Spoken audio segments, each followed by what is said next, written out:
கிறிஸ்துவுக்குள் பிரியமான சகோதர சகோதரிகளே, இயேசு கிறிஸ்துவின் இனிதான நாமத்தில் நான் உங்களை வாழ்த்தி வரவேற்கிறேன். இன்றைய தினம் நாம் தியானிப்பதற்காக தெரிந்து கொண்ட வேத வசனம் சங்கீதம் 23:4 நான் மரண இருளின் பள்ளத்தாக்கிலே நடந்தாலும் பொல்லாப்புக்கு பயப்படேன்.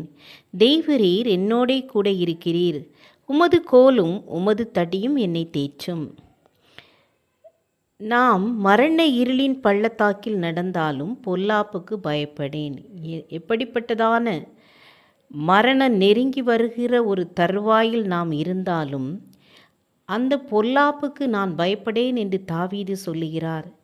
தேவரீர் என்னோடே கூட இருக்கிறீர். கர்த்தர் நம்மோடு இருப்பதால் நாம் மரணத்திற்கு கூட என்ன செய்ய வேண்டாம், பயப்பட வேண்டாம்.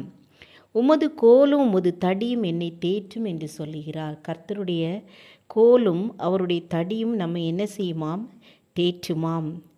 கர்த்தர் எவ்வளவு நல்லவர். எந்த மரண இருளின் பள்ளத்தாக்கிலே நடந்தாலும், எந்த விபத்துகள் நமக்கு நேரிட்டாலும், எப்படிப்பட்டதான வியாதி நம்மை சூழ்ந்து கொண்டாலும் நம்மை என்ன செய்வாராம், விடுவித்து காத்து கொள்வார். உன் பக்கத்தில் 1000 பேரும் உன் வலதுபுறத்தில் 10,000 பேரும் விழுந்தாலும் அது உன்னை அணுகாது என்று சொல்லியிருக்கிறாங்க. அதுபோல் நம்ம எவ்வளோ ஒரு கஷ்டத்தில் இருந்தாலும் கர்த்தர் நம்ம என்ன செய்வார், பாதுகாத்து கொள்வார். நமக்கு எந்த தீங்கும் அணுகாமல் நம்மளை என்ன செய்வார், வேலி அடைத்து பாதுகாப்பார். நாம் அப்போ மரண இருளின் பள்ளத்தாக்கிலே நம்ம இருந்தாலும் என்ன செய்யக்கூடாது, பயப்படக்கூடாது. எந்த பொல்லாப்பையும் கண்டு நம்ம அஞ்சக்கூடாது. கொள்ளை நோய் வந்தது, அதுலேயும் நம்மளை என்ன செய்தார், பாதுகாத்தார். நம்ம அப்படிப்பட்ட பரிசுத்தவான்களே கிடையாது. ஆனாலும் நம்ம அந்த கொள்ளை நோயிலிருந்து அவர் பாதுகாத்தார். பஞ்சங்கள்லேருந்து பாதுகாக்கிறார், வியாதியிலிருந்து பாதுகாக்கிறார். எல்லாவற்றிலிருந்து நம்ம என்ன செய்கிறார், பிசாசின் கட்டுகளிலிருந்து பாதுகாக்கிறார், விடுதலையை தருகிறார்.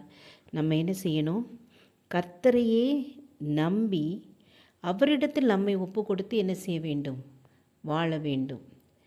கர்த்தரை ஒவ்வொரு நிமிடமும் நம்ம என்ன செய்து நம்ம உள்ளங்கையில் வரைந்து வைத்திருக்கிறதுனால ஒவ்வொரு நிமிடமும் நம்மளுடைய தலையில் உள்ள மயிரெல்லாம் எண்ணப்பட்டிருக்கிறது.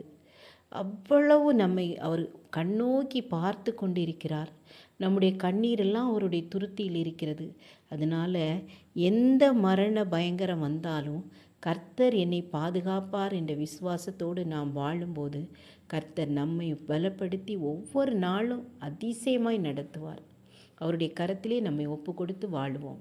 ஜெபம் செய்வோம். கிருபை இரக்கம் நிறைந்த கர்த்தாவே, உமது கோலும் உமது தடியும் எங்களை தேற்றுகிறதற்காக உம்மை ஸ்தோத்தரிக்கிறோம்.